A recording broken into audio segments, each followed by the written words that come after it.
Come, you spirits, attend on mortal thoughts. Unsex me here, and fill me from the crown to the toe, top full of direst cruelty. Make thick my blood. Stop up the access and passage to remorse, that no compunctious visitings of nature might shake my felt purpose, nor keep peace between the effect and it. Come to my woman's breast and take my milk for gold, you murdering ministers. For in your sightless substances you wait on nature's mischief. Come, thick night, and hold thee in the dunnest smoke of hell.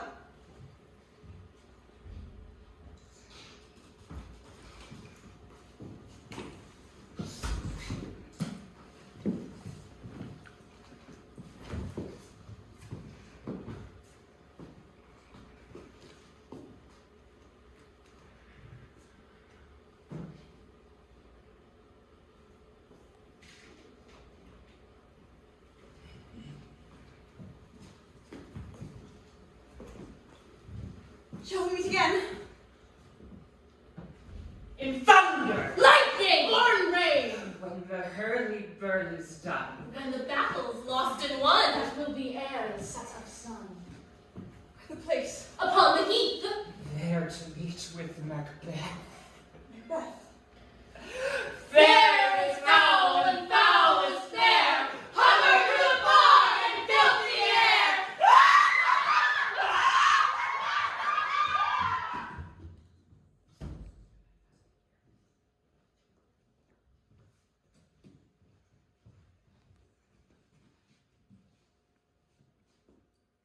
Who comes here? The worthy Thane of Ross. What a hasty look in his eye. So should he look that seems to speak things so strange. God save the king. Say to the king the knowledge of the world, as thou didst leave it. Doubtful it stood, as two spent swimmers that do cling together and choke their art.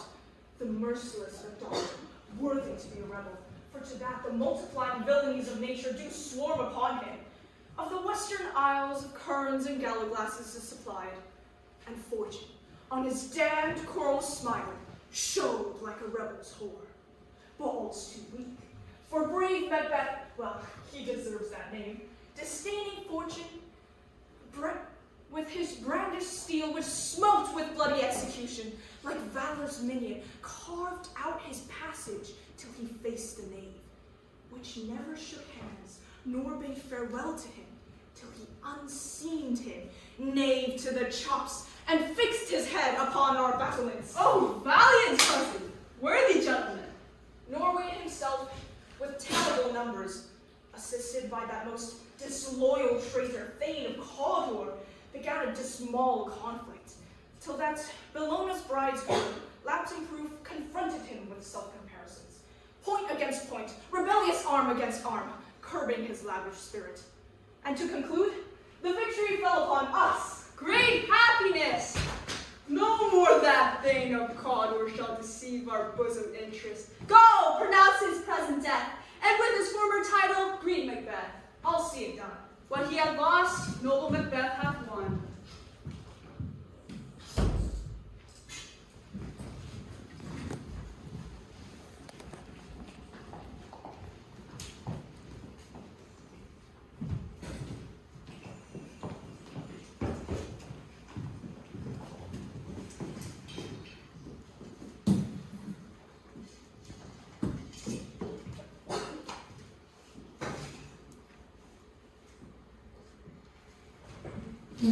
The weird sisters.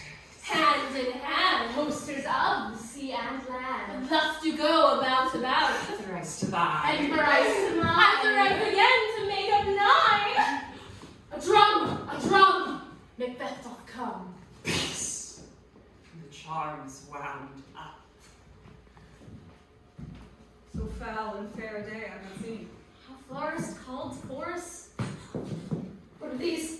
So withered and wild in their attire that they look not like creatures of the earth. And yet welcomed. Live you? Or are you aught that man may question? You seem to understand me, by each at once raising her chapped finger to her skinny lips. You should be women, and knit your beards for forbid me to interpret that you are so. Speak, if you can. What are you? All hail Macbeth! Hail to thee, Thane of Glamis! All hail Macbeth. Hail to thee, Thane of Cawdor. All hail Macbeth, that shalt be king hereafter. Good sir, why do you start and seem to fear that which sounds so fair? In the name of truth, are you fantastical, or that which you outwardly show? To my noble partner, you give great promises of noble having and of royal hope, but to me you speak not. If you could look into the sands of time and see which grain will grow and which will not, speak then to me, who neither beg nor fear your favors nor your hate. Hail! Hail! Hail! Lesser than Macbeth. And greater. Not so happy, yet much happier. Thou shalt get kings, though thou be none. So all hail Macbeth and Banquo! Banquo and Macbeth, all hail! Stay, you quicker speakers. Tell me more. By Sinel's death, I know I'm in Glamis. But how Cawdor? The Thane of Cawdor lives, a prosperous gentleman, and to be king stands not within the prospect of belief. No more than to be Cawdor. Say from whence you owe this strange intelligence, or why upon this blasted heath you stop our way of prophetic greeting. Speak, I charge you!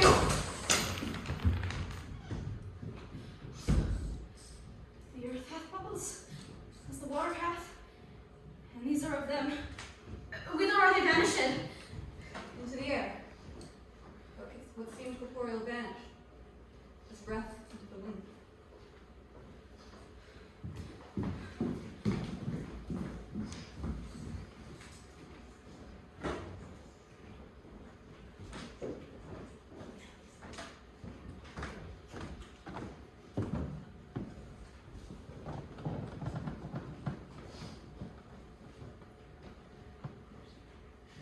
Thrice the brindled cat hath mewed.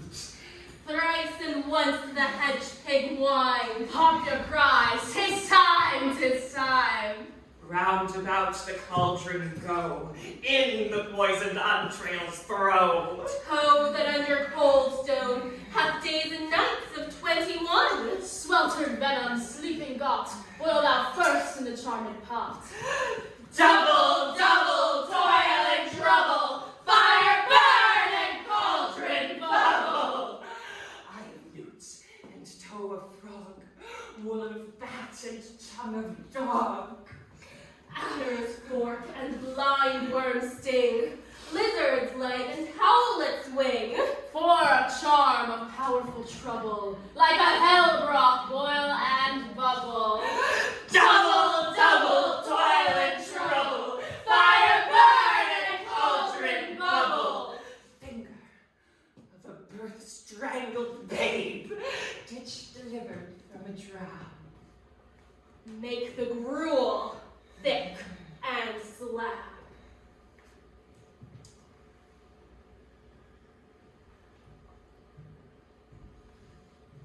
All hail Macbeth. Hail to thee, Thane of Glamis. All hail Macbeth. Hail to thee, Thane of Cawdor. All hail Macbeth, that shalt be king hereafter. Cool it with a baboon's blood, then the charm is firm and good. Double, double, toil and trouble, fire burn and cauldron bubble.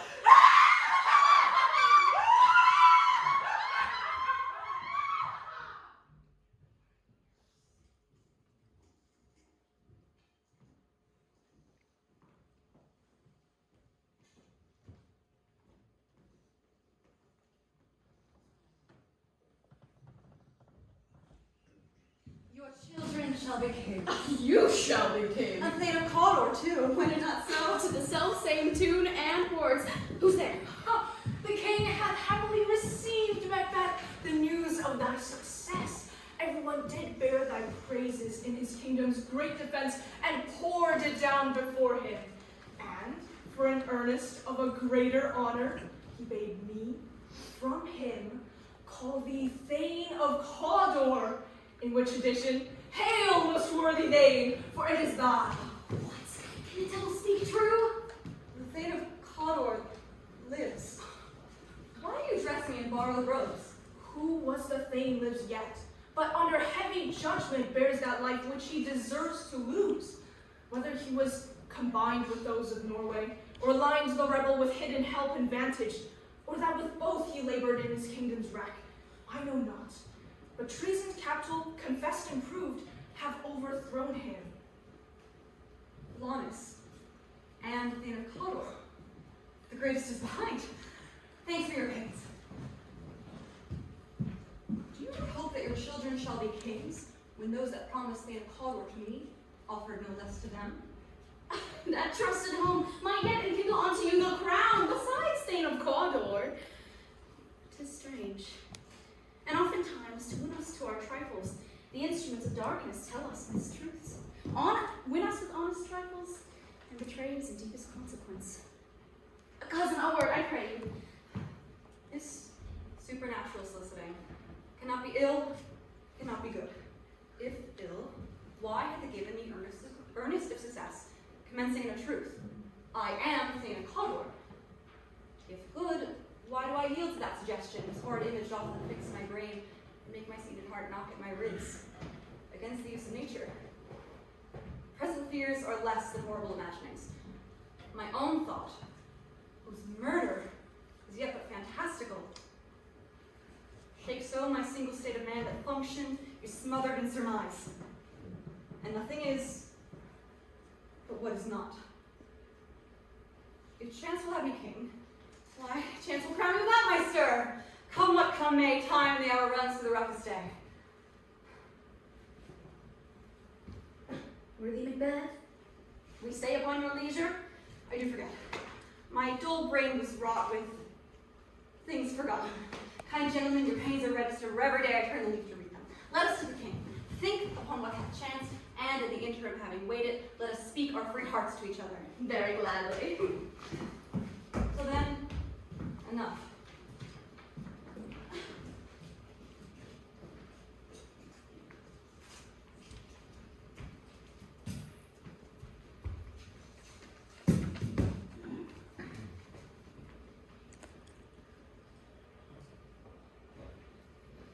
They have met me in the day of success, and I have known by the perfectest report that they possess more in them than mortal knowledge.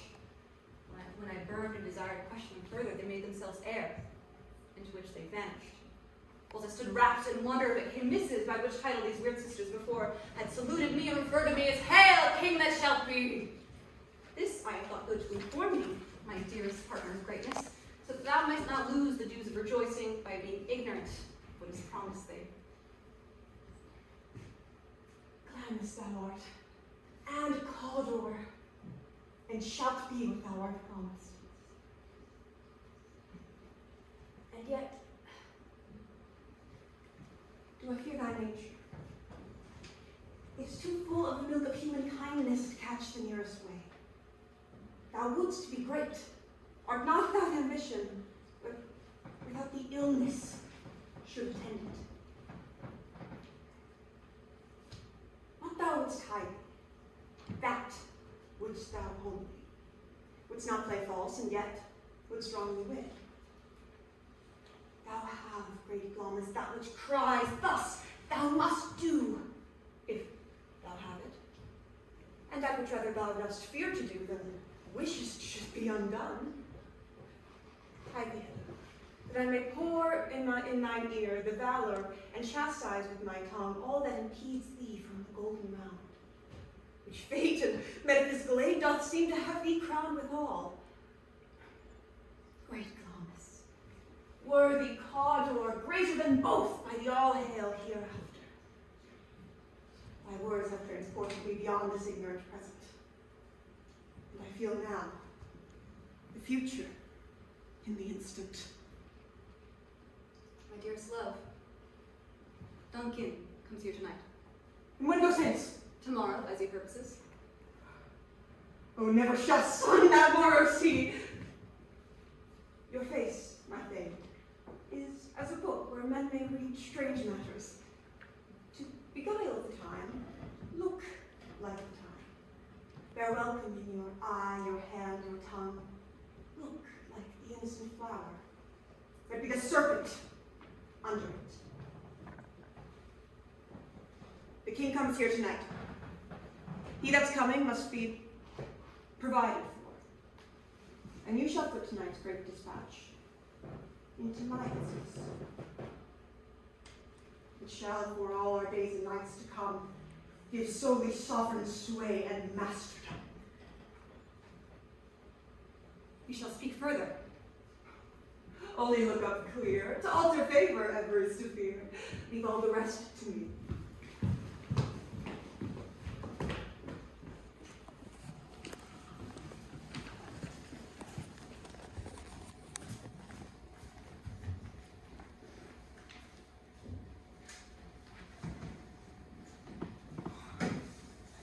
This castle hath a pleasant seat. The air, nimbly and sweetly, recommends itself unto our gentle senses. That temple-haunting Margaret does approve that heaven's breath smells wooingly here. No jutty frieze nor coin sign advantage, but that bird with his pendant bed and procreant cradle, where they do breed and haunt, I have observed the air's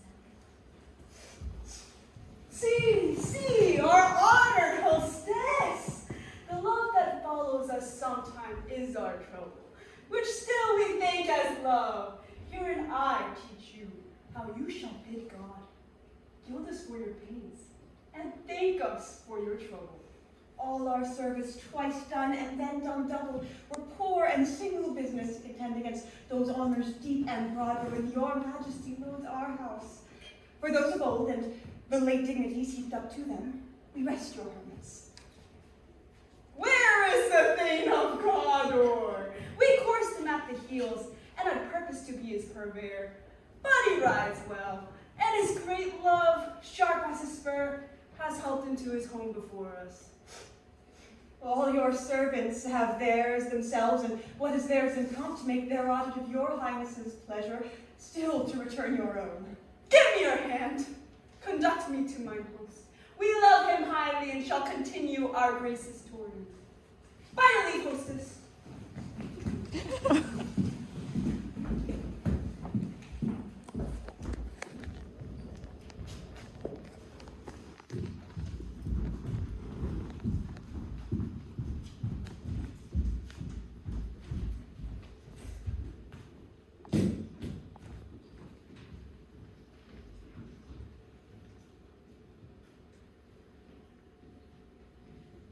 If it were done when 'tis done, then it were well it were done quickly. If the assassination could tremble at the consequence and catch with its sure-see success, that this blow might be the be-all and end-all here. And here, on this bank and shoal of time, we jump life to come. But in these cases we still have judgment here, that we but teach bloody instructions, which, being taught, return to plague the inventor. This even-handed justice commends the ingredients of our poisoned chalice to our own lips. He's here in double trust. First, I am his kinsman and his subject, strong both against the deed. Then, as his host, who against the murder should shut the door, not bear the knife myself. Besides, this Duncan hath borne his faculty so meek, hath been so clear in his great office, that his virtues will plead like angels trumpet-tongued against the deep damnation of his taking off. And pity, like a naked newborn babe striding the blast, or heaven's cherubim horsed upon the sightless corridors of the air, shall blow the horrid deed in every eye, that tears shall drown the wind. I have no spurs to prick the sides of my intent, only vaulting ambition, which falls upon itself and o'erleaps the other. Husband, how now, what news? Why have you left the chamber? He's almost stopped. Hath he asked for me? No, you not, he has. We will proceed no further in this business. Duncan hath honored me of late, and I have bought golden opinions from all sorts of people, which should be worn now in their newest gloss, not cast aside so soon. Was Pope drunk wherein you dressed yourself? Hath it slept since? And what's it now to look so green and pale, and what it did so freely? From this time, such I count thy love. Art thou feared to be the same in thine own act and valor as thou art in desire? Wouldst thou have that which thou esteemest the ornament of life, and live a coward in thine own esteem, that if I dare not be put, I would, like the poor captain and hate! I dare do all that may become a man. What dares do more is none. What beast was it that made you break this enterprise to me? When you durst do it, then you were a man. And to be more than what you were, you would be so much more the man. Nor time nor place did then adhere, and you would make both. They have made themselves, and that their fitness now does unmake you.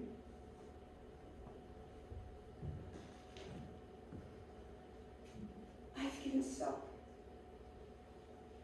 and I know how tender it is to love the babe that milks me. I would, while it was smiling in my face, have plucked my nipple from his boneless gums and dashed the brains out, and I so sworn as you have done to this. We should fail. We fail! But screw your courage to this taking place, it will not fail. When Duncan is asleep, where to the rather shall his day's hard journey soundly invite him, his two chamberlains will lie with wine and wassail, so convinced that memory, the warder of the brain, shall be a fume, the receipt of reason a limbeck only. What cannot you and I perform upon the unguarded Duncan, when in a swinish sleep their drenched natures lies as in a death? What not put upon his spongy officers, who shall bear the guilt of our great quell? Will it not be received, when we have marked the sleepy to of his own chamber with this blood, and used their very daggers, that they have done it? Who dares receive it other, as we shall make our griefs and clamor roar on his death? Thou bring forth men, children only, for thou undaunted metal shall compose nothing but males. I am settled, and bend up each corporal agent to this terrible feat. Away and mock the time with fairest show. False face must hide what the false heart doth know.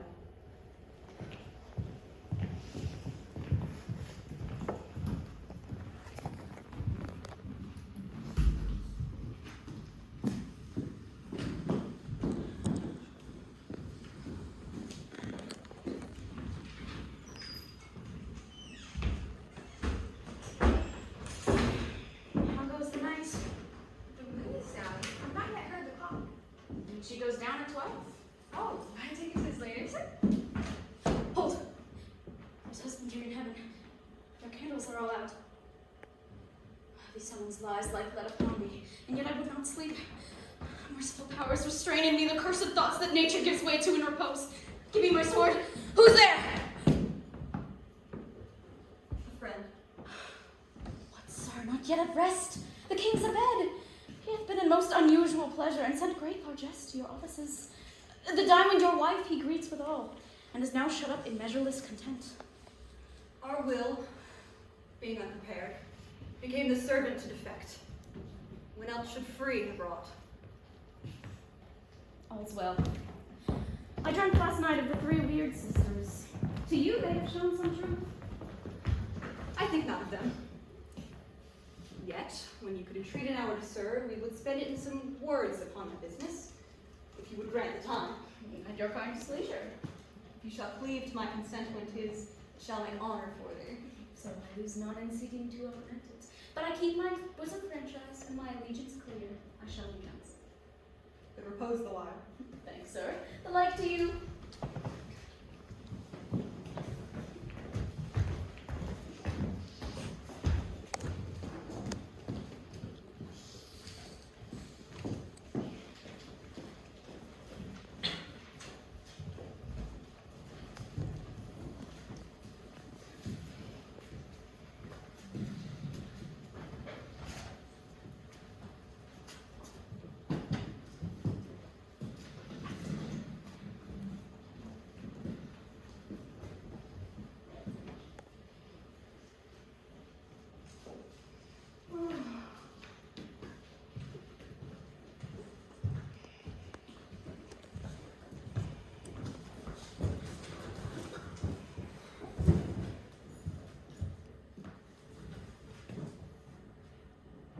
craft celebrates pale Hecate's offerings, and withered murder, alarmed by his sentinel, the wolf, whose howls his watch. Thus, with his stealthy pace, with Tarquin's roushing strides towards his design, moves like a ghost. Thou sure and firm-set earth, hear not thy steps which way they walk, for fear thy very stones prate of thy whereabouts, and take the present horror from the time, which now suits with it. Whiles we threat, he lives. Words to the heat of deeds too cold breath gives. Go, and it is done. The bell incites us. Hear it not, Duncan, for it is a knell that summons thee to heaven or to hell.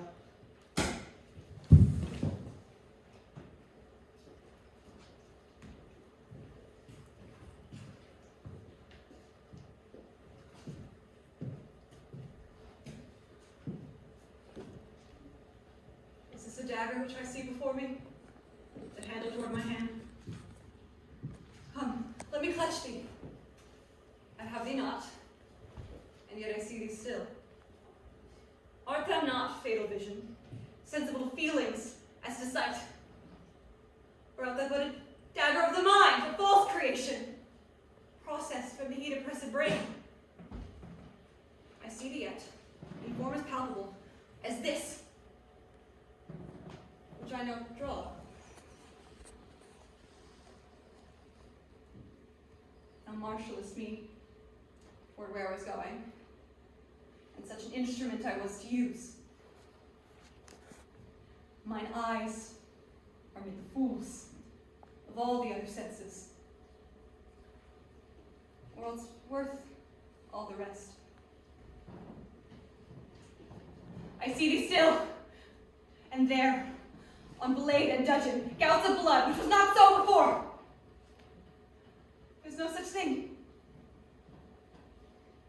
It is this bloody business which informs thus to mine eyes.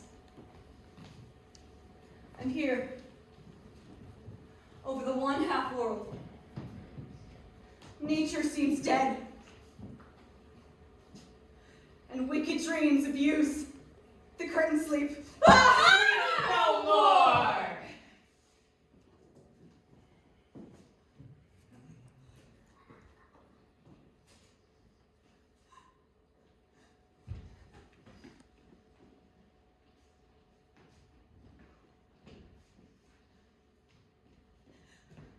I've done the deed.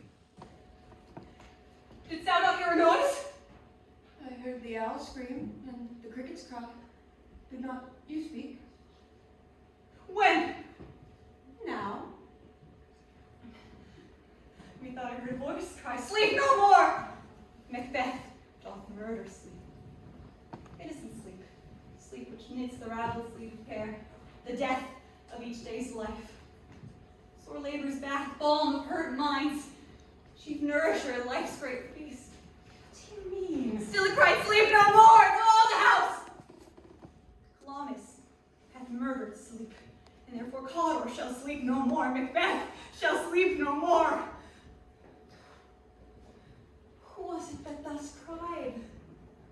I worthy lord, you do unbend your noble strength to think so brain sickly of things. Go, get some water and wash this filthy witness from your head. Why did you bring this dagger from the place? It must lie there. Go, carry it and smear the room with blood. I will not look what I have done. Look upon it again, I dare not. Infirm of purpose, give me the dagger. Sleeping and the dead are but as pictures. 'Tis the eye of childhood that fears a painted devil. If he do bleed, I'll gild his face withal, for it must seem his guilt. Ugh.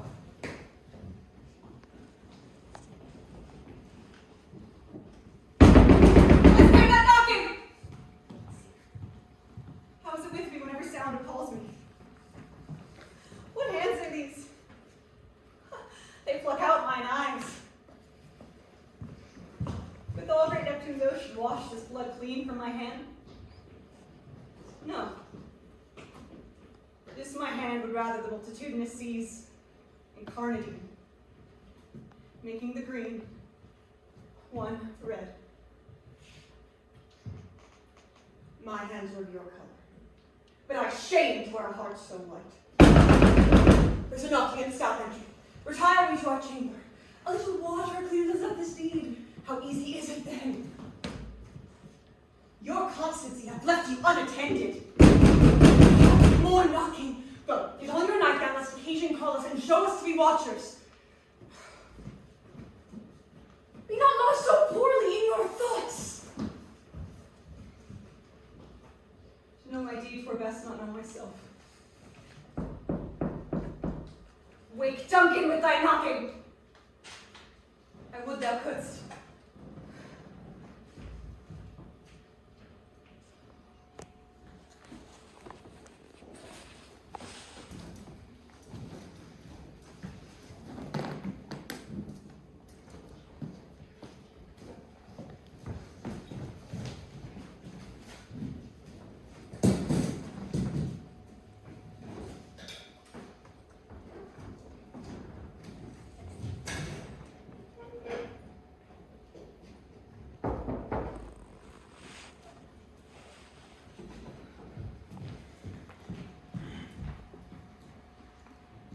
Good morning, noble sir. Tomorrow love. Is the king stirring, worthy Thane?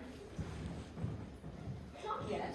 He did command me to call timely on him. I have almost slipped the hour. I'll bring you to him. I know 'tis a joyful trouble for you, but yet 'tis one. The labor we delight in, physics pain. This is the door. I'll make so bold to call, for 'tis my limited service. Goes the king hence today? He does. He did appoint so.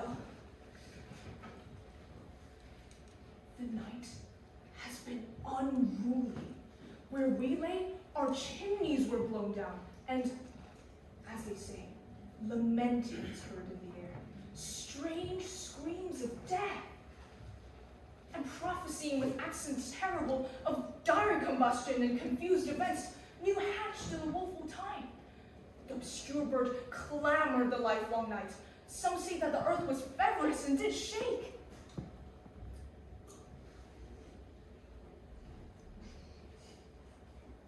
It was a rough night.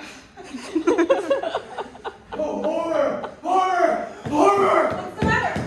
Tongue nor heart cannot conceive nor name thee. Confusion hath made his masterpiece. Most sacrilege murder hath broke open the Lord's anointed temple and stole from thence the life of the building. What is it you say? The life?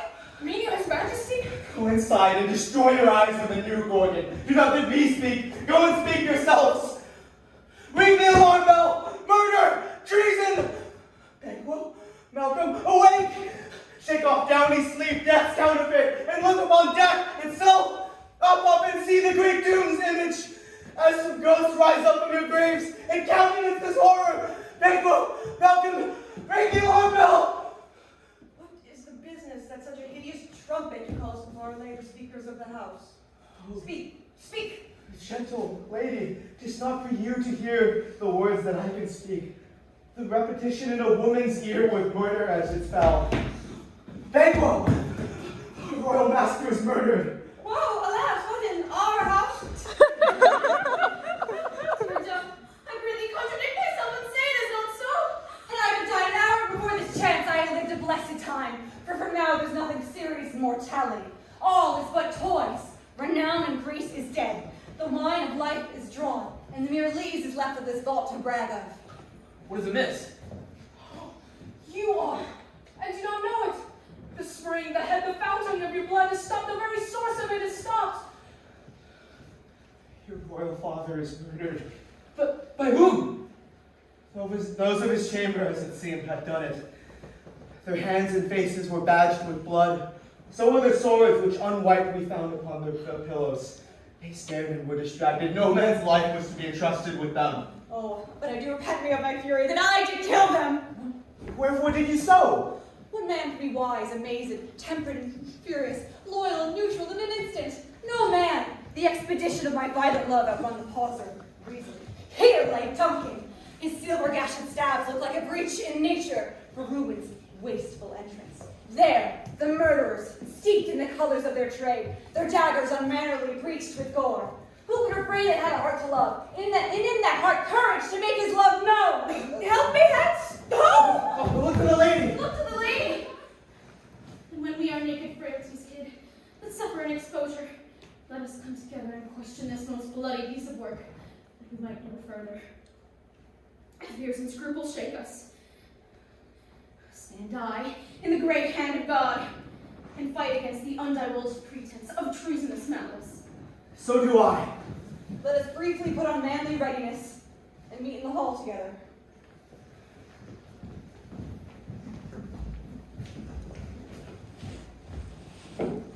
What shall I do? To England I. There's daggers in men's smiles. The new in blood, the newer bloody. This murderous shaft, that shot, hath not yet lighted. My safest way is to avoid the inn.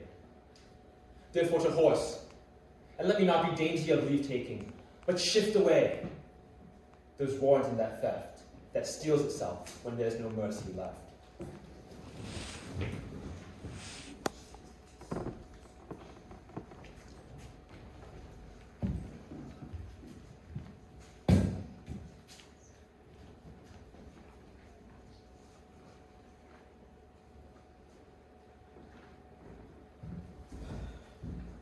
Is it known who did this more than bloody deed?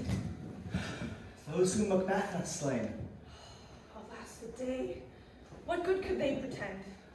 They were suborned. Malcolm the king's son is fled, and gone, which puts upon him suspicion of this deed. Gainst nature still. Thriftless ambition, that will raven of one's own life's means. Then 'tis most like the sovereignty will fall upon Macbeth. He is already gone to Scone to be invested. Where is Duncan's body? Carried off to Colmakill, the storehouse of his predecessors and the guardian of their bones. Will you to Scone? No, cousin, I'll to Fife. Well, I will thither. Well, may you see things well done here. Farewell, cousin. Lesser old robes sit easier than the new. God's benison go with you, and with those that make good of evil and friends of foes.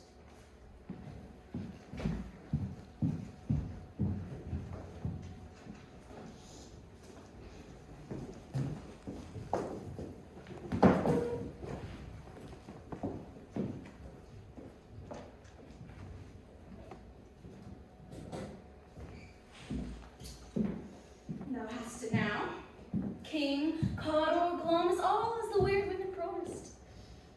And I fear thou playest most foully for it.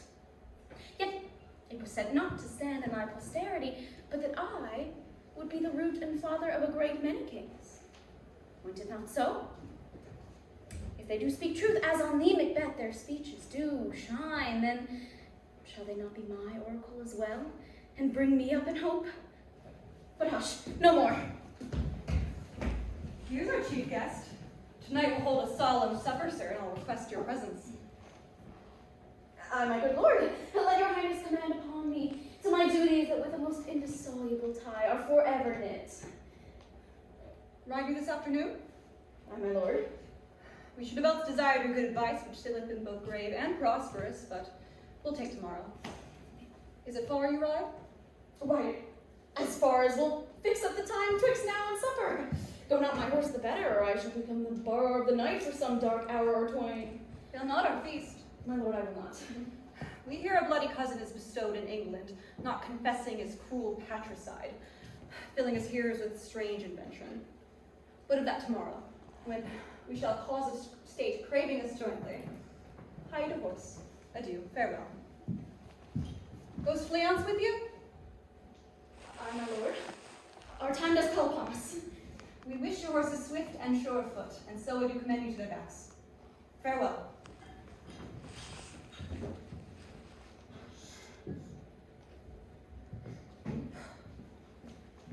Let every man be master of his time till 7 at night. To make society the sweeter welcome, we will keep ourselves till supper time alone.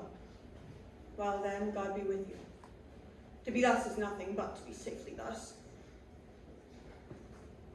Our fears in Banquo stick deep, and in his royalty of nature reigns that which would be feared. 'Tis much he dares, and in that dauntless temper of his mind, he hath a constancy that doth guide his valor to act in safety. There is none other than he whose being I do fear. And under him your genius is rebuked, as it is said Mark Antony was by Caesar. He chid the sisters when they first put the name of king upon me, and bade them speak to him. Then, prophet-like, they hailed him father to a line of kings. Upon your head they placed a fruitless crown and put a barren scepter in thy grip, thence to be wrenched with an unlineal hand. No son of mine succeeded. If it be so, for Banquo's issue have I filed my mind. For him, the gracious Duncan, have I murdered, for rancors in the vessel of my peace, and mine eternal jewel given to the common enemy of men, to make them kings, the seeds of Banquo kings. Rather than so, come fate into the list, and champion me to the utterance. Naught had, all spent, for our desire is got without content. 'Tis safer to be that which we destroy than by our destruction dwell in doubtful joy. We have scorched the snake, not killed it. She'll close and be herself, whilst her poor malice is left in danger of her former tooth. But let the frame of things disjoin, both the worlds suffer, ere we shall eat our meal in fear and sleep in the affliction of these terrible dreams that plague us nightly.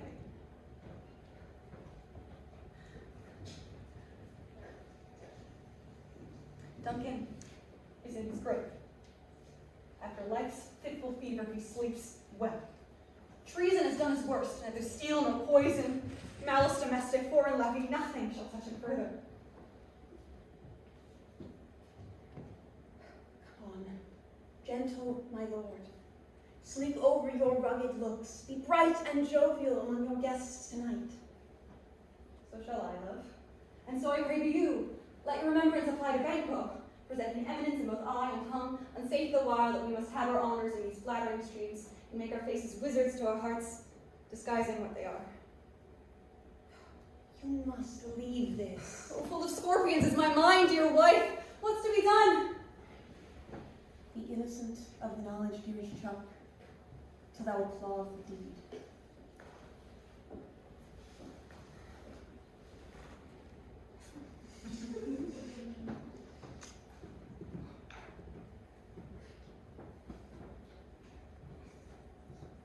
Come, sealing night, scarp up the tender eye of pitiful day, and with thy bloody and invisible hand cancel and tear to pieces that great bond which keeps me pale. Light thickens, and the crow makes wing to the rocky wood. Good things of day begin to droop and drowse, while night's black agents to their praise do rouse.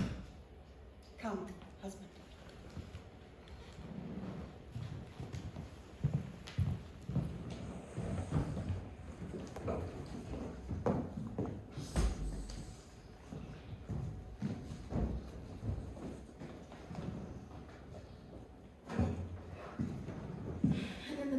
Is tonight. Okay.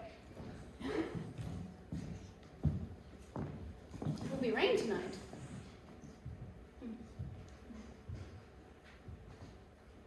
Let it come down. Please, no more! Oh, treachery! Fly, good fly, fly! Please, revenge!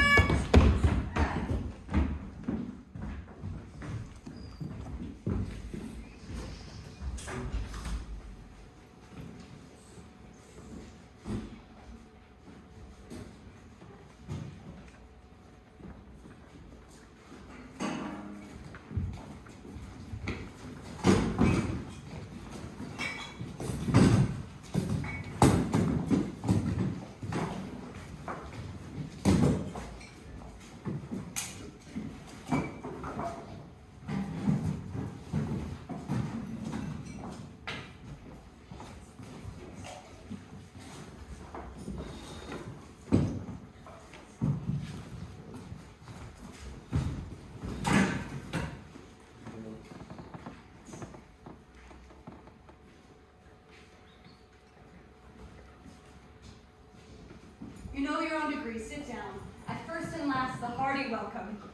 Of course, sins you majesty.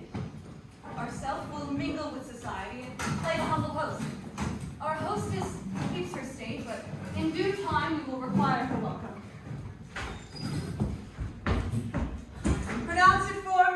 to all our guests, for my heart speaks they are welcome. See how they encounter thee with your heart's thanks? Both sides are even. Here I'll sit in the midst. Be large in mirth. Anon will drink a measure at the table round. There's blood upon my face.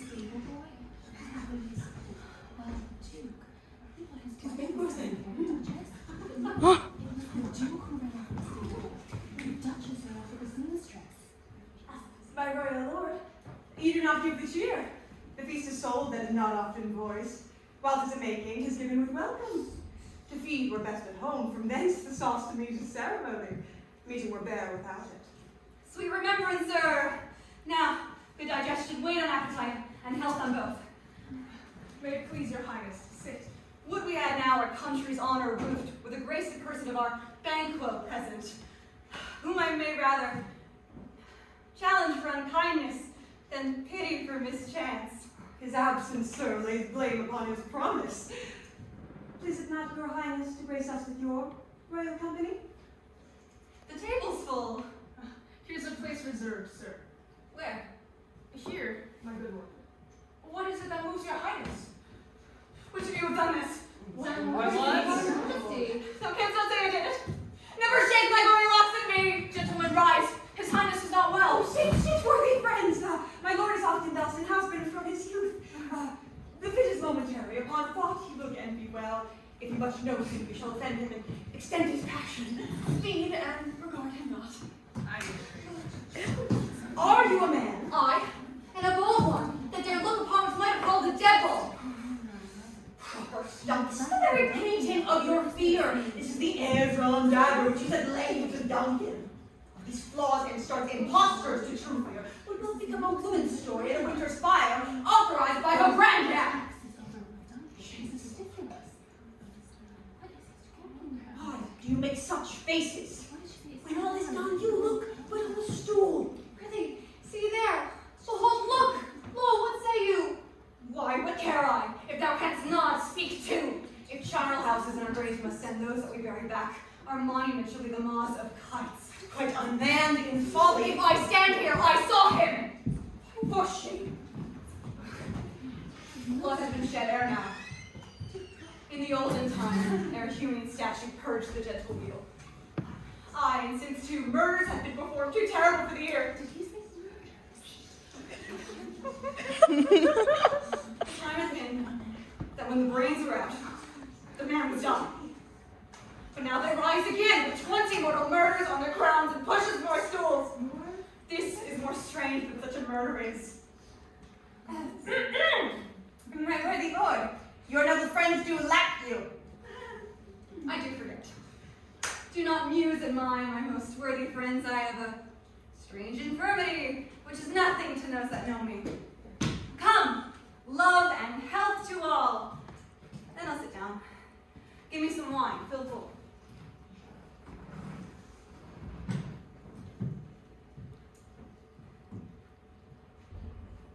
I drink to the general health of the whole table, and to our dear friend Banquo.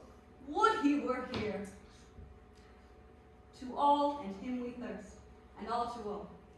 Our duties and the pledge.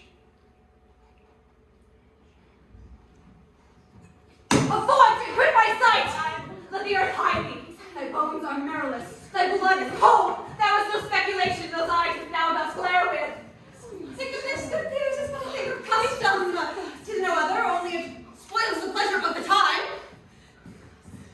Approach thou like the rugged Messenian bear, the armed rhinoceros, or the Hyrcan tiger. Take any shape but that, and my firm nerves shall never tremble.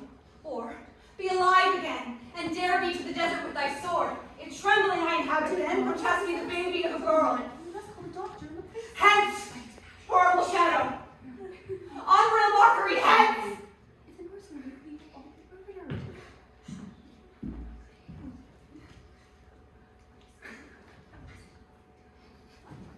What so? Be gone again. I am a man. Pray you sit still. You have displaced the mirth, the dignity we most admire disorder. And such things be, and overcome us like a summer's cloud without our special wonder. You make me strange, even to the disposition that I owe, when you can behold such sights and keep the natural ruby of your cheeks, when mind is blanched with fear. What sights, my lord? No, I pray you speak not. He grows worse and worse. Question enrages him. At once, good night. Stand up on the order of your going, but go at once.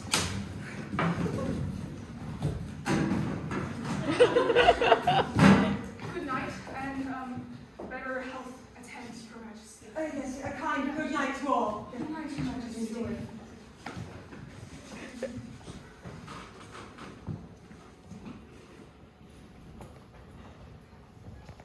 We'll have blood, they say. Blood will have blood. Stones have been known to move, and trees to speak. Augurs and understood relations have by maggot pies and chouches and looks brought forth the secretest man of blood. What is the night? Almost at odds with morning, which is which. How sayest thou that Macduff denies his person at our great bidding? Did you send to him, sir? I have it, by the way, but I will send. Lack the season of all natures. Sleep. Come, go to sleep. My strange and self-abuse is the initiate fear that warrants hard use. We are yet but young indeed.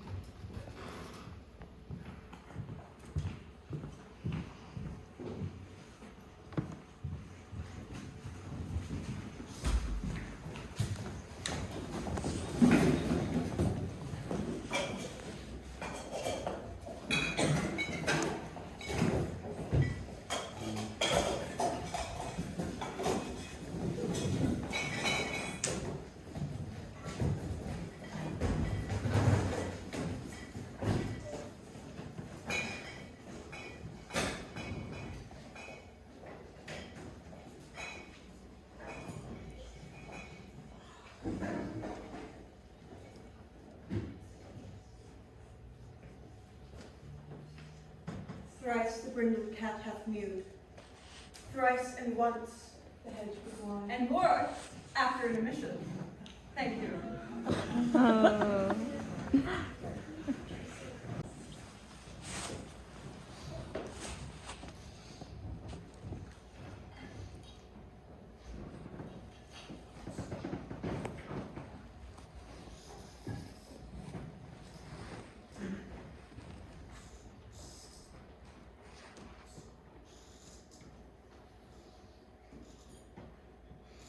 Thrice the brindled cat hath mewed. Thrice and once the hedge pig whined. Harp your cries, 'tis time, 'tis time. Open locks, whoever knocks. By the pricking of my thumbs, something wicked this way comes.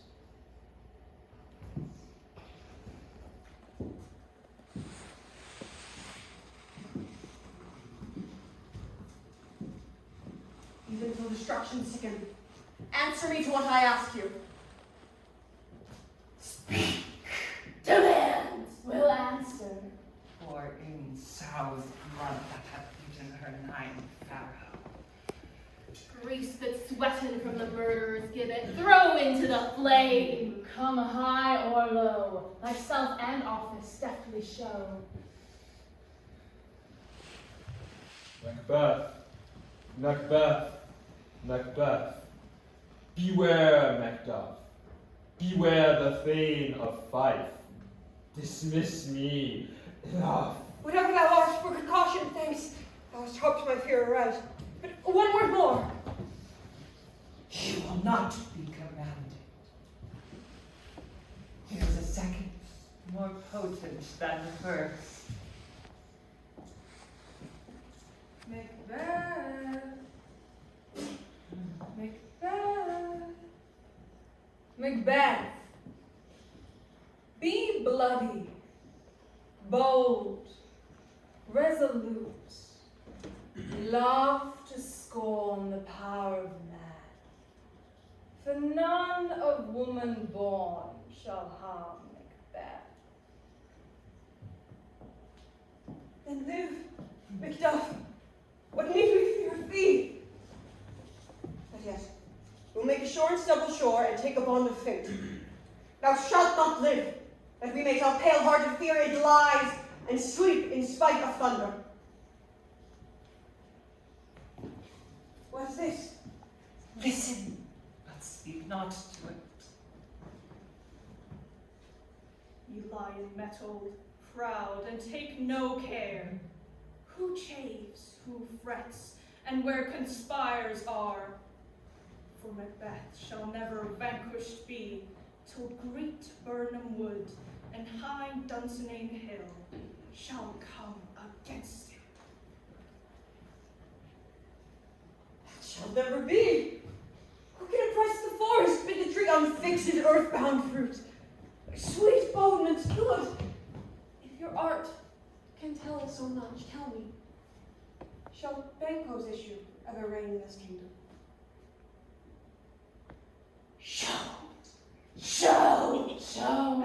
Show her eyes and grieve her heart. Come, like spirit, so depart.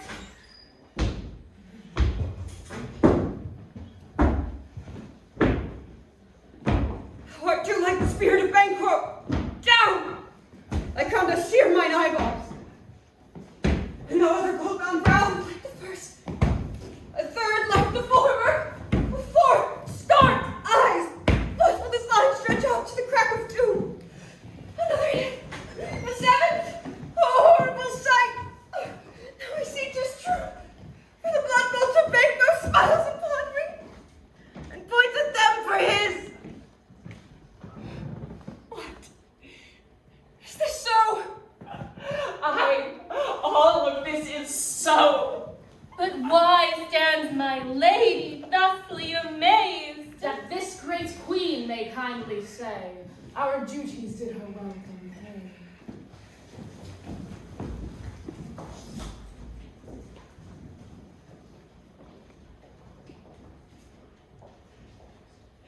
Infected be the arrow on their eye!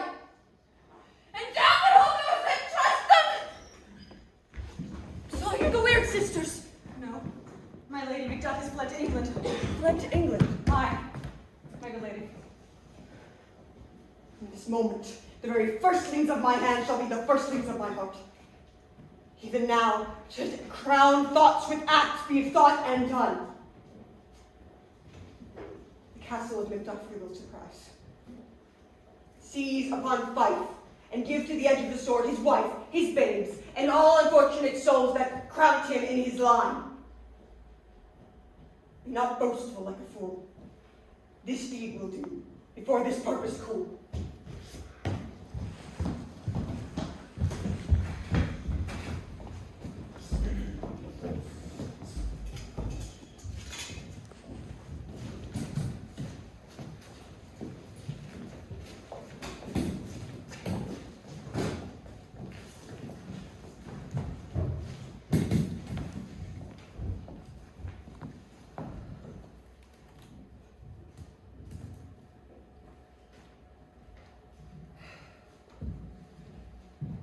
What had he done to make him fly the land? You must have patience, madam. He had none. His flight was madness. When our actions do not, our fears do make us traitors. You know not whether it was his wisdom or his fear. Wisdom!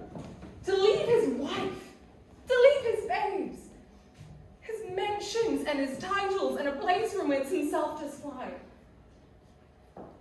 He loves us not. He wants the natural touch. For the poor wren, the most diminutive of birds, will fight her young ones in her nest against the owl.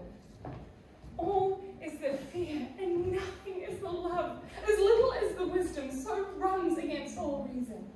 My dearest cousin, I pray you school yourself. But for your husband, he is wise, noble, judicious, and best knows the fates of the season. I dare not speak much further, but cruel are the times when we are traitors and do not know ourselves, when we hold rumor of what we fear, yet know not what we fear, but float upon a wild and violent sea, each way and move. I take my leave with you. Will not be long, but I'll be back again. Times at worst will cease, or else climb to what they were before. My pretty cousin, blessings upon you. pilot he is. And yet, he is fatherless. I am so much a fool. If I do stay longer, it will be my disgrace and your discomfort. I take my leave at once.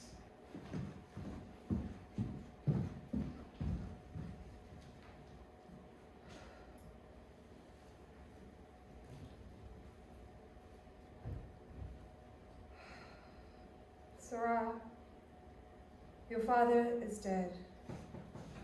And what will you do now? How wilt thou live? How wilt thou do for a father?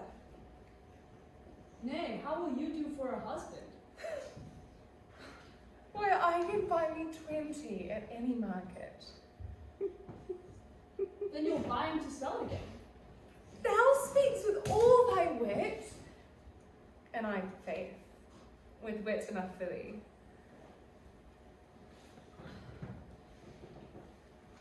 Was my father a traitor, mother? Aye, he was.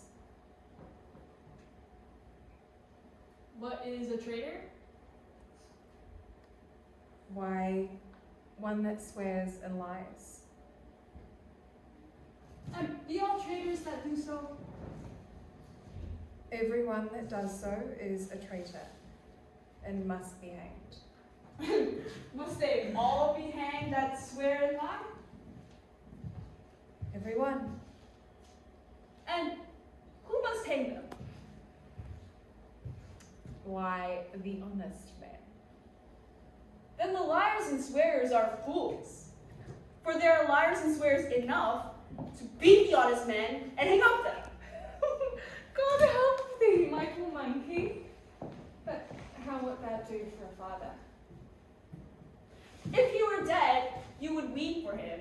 But if you would not, it is a good sign I should quickly have a new father. My poor grandpa, how else for? Where is your husband? I hope in no place so unsanctified where such thou mayest find him. Run away, my poor child. Agree! Ah!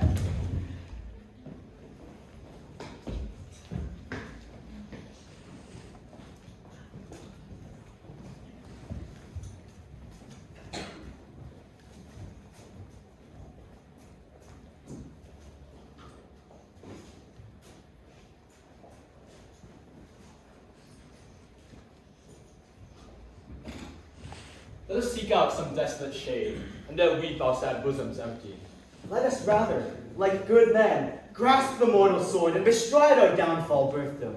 Each new morn, new orphans howl, new widows cry, new sorrows strike heaven on the face, such that it resounds as if it felt with Scotland and cried out a like syllable of pain. What I believe I'll wail, what I know believe, and what I shall find a time to redress, as I shall find a time to, I will. What you have spoke, it may be so, perchance. This tyrant, whose sole name blisters our tongue, was once thought honest. You have loved him well. He hath not touched you yet. I am young, and yet something you may deserve of him from me. And wisdom, to offer up a weak, poor, innocent lamb to appease an angry god. I am not treacherous. But Macbeth is. A good and virtuous nature may recoil in an imperial charge. But I must crave your pardon. That which you are, my thoughts cannot transpose. Angels are bright still, though the brightest fell. And though all things foul should wear the brows of grace, yet grace must still look so. I have lost my hopes. See who comes here, my countryman. But yet I know him not. Oh, gentle cousin, welcome hither. I recognize thee now. Good God, be times remove the means that make us strangers. Sir, amen. Stand Scotland where it did? Alas, poor country. Almost too afraid to know itself. It cannot be called our mother, but our grace, where nothing, but who knows nothing is once seen to smile. Where sighs and groans and shrieks that rent the air are made, not marked. Where violent sorrow seems a modern ecstasy. The dead men's knell is their scarce ass foe who, and good men's lives expire before the flowers in their caps, dying or ere they sicken. Oh, relation too nice and yet too true. What's the newest grief? But as hours age doth haste the speaker, each minute heaps a new one. When I came hither to transfer the tidings, which I have heavily borne, there ran a rumor of many worthy fellows that were out, which was to my belief witnessed the rather, for that I saw the tyrant's power afoot. Now is the time of help. Your eye in Scotland will create soldiers, make our women fight, to doff their dire distresses. Be it their comfort that we are coming hither. Gracious England hath lent us good old Seward and 10,000 English soldiers. An older and better soldier none that Christendom hath given out. Now, good sir, tell me, how does my wife and children?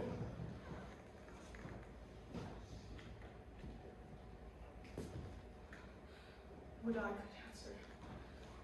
Let not your ears despise my tongue forever, for they shall possess them with the heaviest sound that yet they ever heard. I guess at it. Your castle is prized. Your wife and babes savagely slaughtered. And to relate the matter, the quarry of these murdered deer, to add the death of you. Merciful heaven! What man, never pull your hat upon your brow. Give sorrow words. The grief that does not speak whispers the overfraught heart and bids it break. My children do? Wife, children, servants, all that could be found. They must be found from thence. My wife killed too? I have said.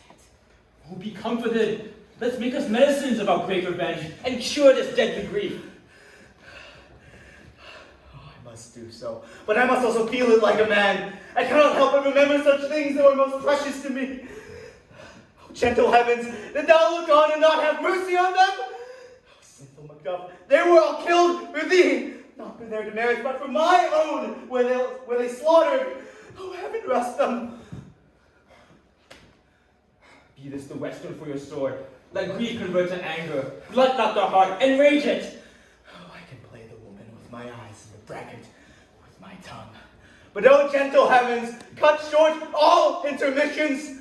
With it front to front, bring thou this fiend of Scotland and myself. Within my sword's length, set him, and if he escape, heaven forgive him too. This tune goes manly. Our power is ready. Our lack is nothing but our leave. Macbeth is ripe for the shaking, and the powers above put on their instruments. Receive what cheer you may. The night is long that never finds the day.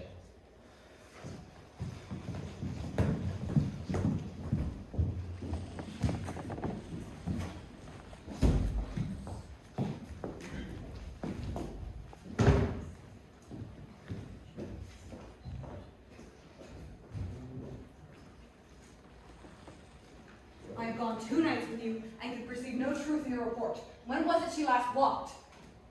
Since your majesty went into the field, I have seen her rise from dead, throw upon her nightgown, unlock her closer, take forth paper, fold it, write upon it, read it, and then afterwards seal it. Yet all this while in a most fast sleep. A great perturbation of nature, to perceive at once the benefits of sleeping and do the effects of watching. In this slumbering agitation, besides her walking and other actual performances, what, at any time, have you heard her say? That, sire, which I will not repeat after her. You may to me, and 'tis most meet you should. Neither to you nor anyone, having no witness to confirm my speech. Lo, here she comes. This is her blue eyes, and upon my life, fast asleep. Observe her, stand close. How came she by that light? Why, stood by her, she has let her continually kiss her command. You see her eyes are open. Aye, but their senses are shut.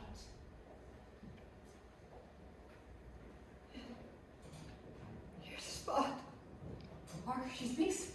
I I will sit down what comes from murder will be to satisfy my remembrance the more strongly. Out! Damn spot! Out, I say! 1, 2. Why then, 'tis time to do it. Hell is murky. Fie, my lord, fie, a soldier and a feared. Why need we fear who knows it when none can call our power to account? Who would have thought the old man had so much blood in him? The state of my cattle wife, where is she now? Why will these hands never be clean? No more of that, my lord, no more of that. You mar with this start. Go to, go to. You have known what you should not. She has spoken what she should not, I'm sure of that. Heaven knows what she doesn't know. It is the smell of the blood still. All the perfumes of Arabia blood sweeten this little hand. Ah! What a sigh is there? The heart is sorely charged. Wash your hands. Put on your nightgown. Look not so pale. I tell you yet again, Banquo is buried. He cannot come out of disgrace. Even so? To bed, to bed! There's a knocking at the gate. Come, come, come. Give me your hand. No, what's done cannot be undone. To bed, to bed!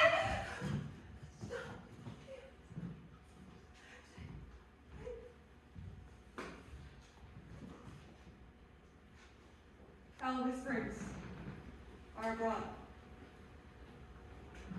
Unnatural deeds so breed unnatural troubles.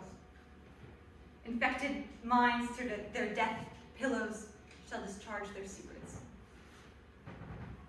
More did she the divine and the physician.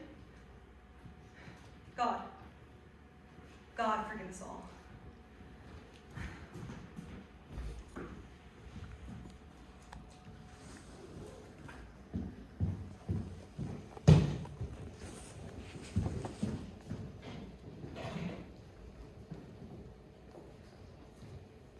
Revenge is burning them, for their dear causes would to the bleeding and the grim alarm excite the mortified man. Near Burnham Wood will meet them, there they are gathering. Where does the tyrant? Great Dunsinane he strongly fortifies. Some say he's mad, others that lesser hate him do call it valiant fury. For it is certain he cannot buckle the cause of his distempered rule within the belt of his call. Now does he feel his secret murder sticking upon his hands. Do the sovereign flower and drown the weeds. Make we our march toward Burnham.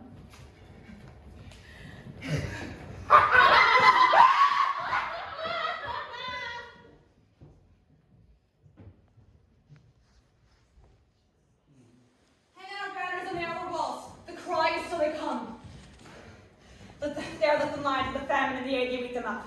Were we not met with those that should be ours? We met with them dareful, beard to beard, and beat them backward home. Bring us no more reports. Let them fly all. Till Burnham Wood were moved to Dunsinane, we cannot taint with fear. What's the boy, Malcolm?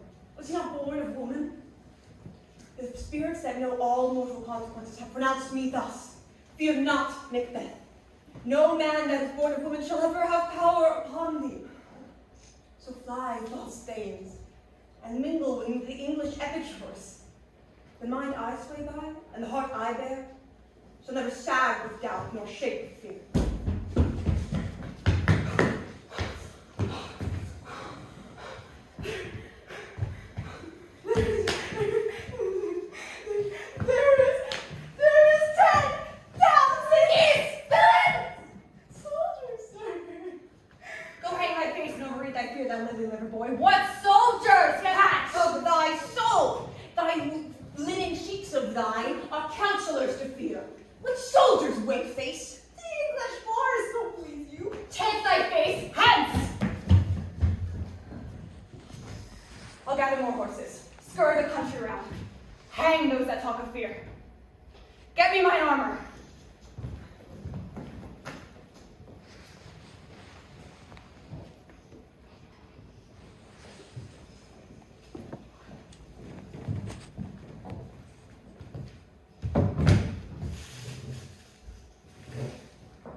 What wood is this before us?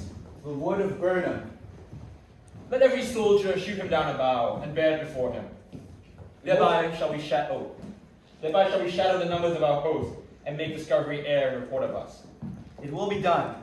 We learn none other that the confident tyrant sits still in Dunsinane and will endure us setting down before him. 'Tis his main hope, for where there's advantage to be given, both more and less have given him to revolt, and none serve with him, but constrained things, whose hearts are absent also. Let our just censures attend the true event, and put we on industrious soldiership. The time approaches that will with due decision make us know, but we shall saw all we have and what we owe. Though speculative their unsure hopes relate, certain issues strokes must arbitrate, towards which advance the war.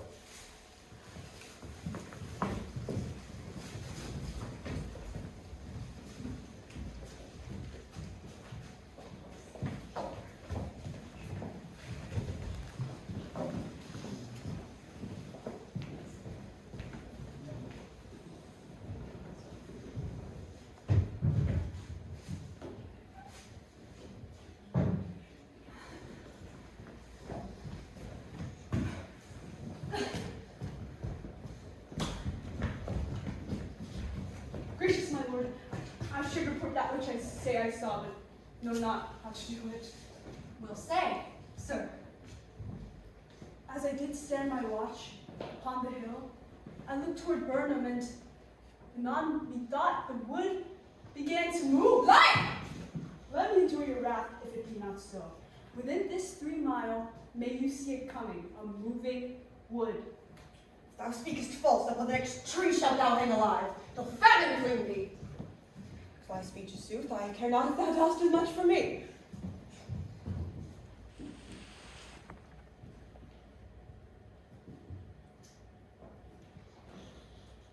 I pull in resolution, and begin to doubt the equivocation of the theme that lies like truth. Fear not till Burnham wood do come to Dunsinane. And now a wood comes toward Dunsinane. If this was to your vouchers does appear. Arm! Arm it out! There is no flying hence nor tarrying here. I begin to be weary of the sun, in which the estate of the world were now undone. Ring the alarm bell! Come wind, come wrack. At least we'll die with harness on our back.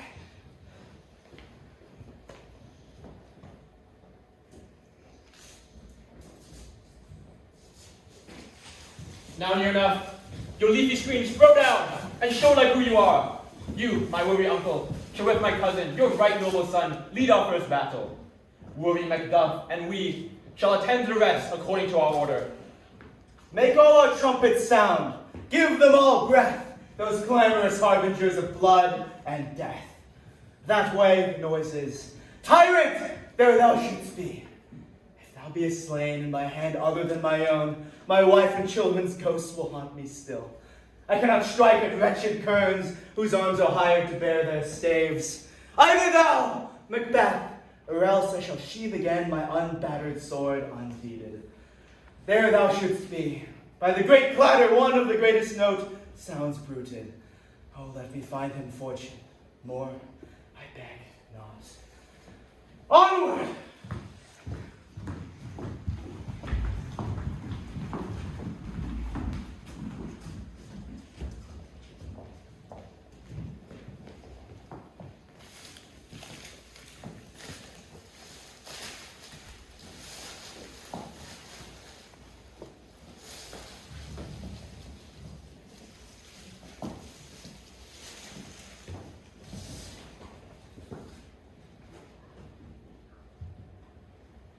What is that noise? I almost forgot the taste of fears. The time has been, my senses would have cooled to hear a night shriek. And my fellow there would, at a dismal treatise, rouse and stir, as life would.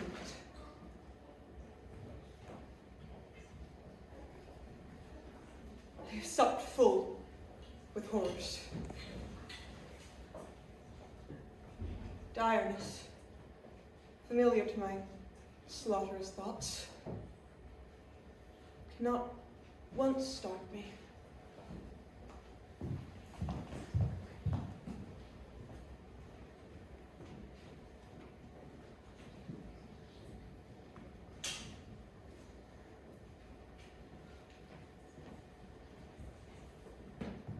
Why should I play the Roman fool and die mine own sword? Whilst I see lives, the gashes do better on them. Turn, hellhound, turn. Of all men else I have avoided thee. But get thee back. My soul is too much charged with blood of thine already. I have no words. My voice is in my sword, thou bloodier villain, the terms can give thee out!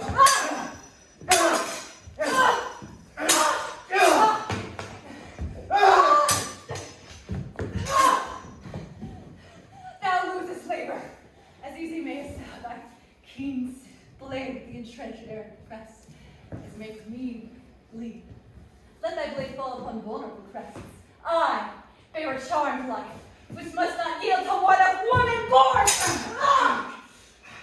Despair thy charm, and let the angel whom thou hast served let thee know that Macduff was from his mother's womb, untimely raped! Accursed be the tongue that tells me so, for that count my better part of man. I'll not fight with thee! I'd love to be the show and gaze on the time. We'll have thee, as one of our rarer monsters are, painted upon a pole and underwrit. Here may you see a tyrant. I will not yield to kiss the ground beneath young Malcolm's feet, and to be bathed by the rattle's curse. The Burnham would become to Nudsenade, and thou opposed, being of no woman born. Yet I would try to last. Lay on Macduff, and be damned him that first cries, hold, enough!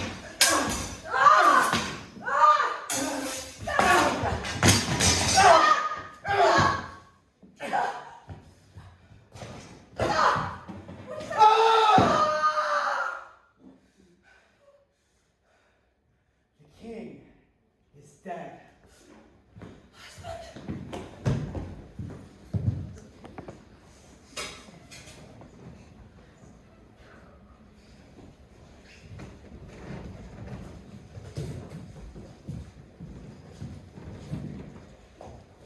Hail, king, for so thou art. The time is free. I see thee encompassed in our kingdom's pearls, whose voices I cry aloud with mine. Hail to thee, King of Scotland. Hail, King of Scotland! We shall not spend a large expanse of time before we reckon with your several loves, and make us even with you. My thanes, kinsmen, henceforth be named earls, the first that Scotland in such an honor named. What's more to do, I shall be planted newly with the time, as calling home our exiled friends abroad, who fled the snares of watchful tyranny, producing forth the cruel ministers of this dread butcher and his fiend-like queen, who, 'tis fought, with self and violent hands, have taken off her own life. This, and what need fell else, that calls upon us by the grace of grace, we shall perform in measure, time, and place. Therefore, thanks to all, and to each one whom we invite to see us crowned at Scone.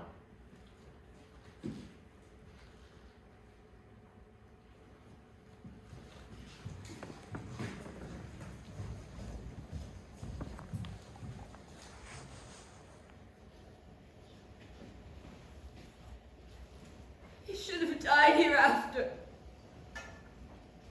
There would have been time for such a work.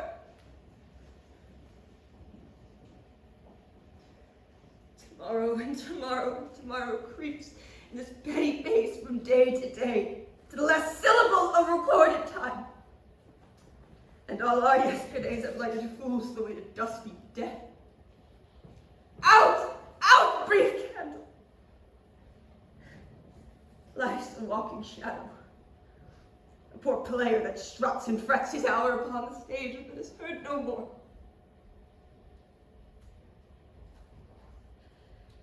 It is a tale told by an idiot, whose sound and fury signifying nothing.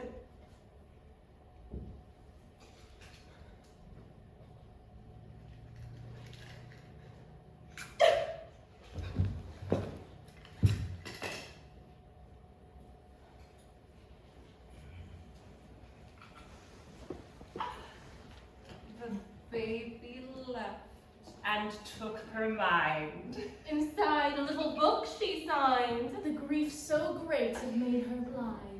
She'll leave a lovely corpse behind. She'll leave a lovely corpse behind.